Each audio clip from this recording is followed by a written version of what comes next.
I think right now we're in a time where there's increasing regulatory interest in, particularly in mobile, and a lot of that's driven by just the vast amount of information that a mobile app developer can collect about a person through a device.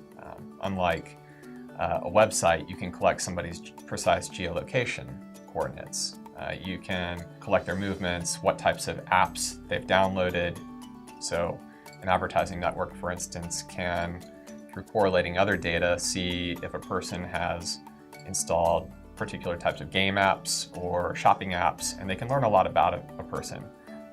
And that's really what's driving a lot of this regulatory interest. That's a long way of saying that app developers need to be cognizant that both federal regulators and state regulators are paying close attention to the privacy interests of consumers and to the data collection practices of apps. There's no general privacy law in the United States that covers apps, or really anything for that matter. It's a mosaic of many different privacy laws, but chief among them for any consumer-facing internet company or app developer that really every app developer needs to become familiar with are certainly CalOPPA, if they're designing apps and distributing apps that are used by Californians, which, because it's such a populous state, most are.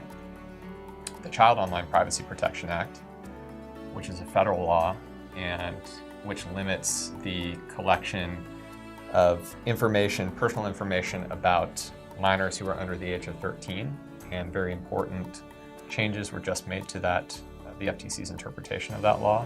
And then also laws concerning the Stored Communications Act and the Electronic Communications Privacy Act, which is more commonly known as the Wiretap Act.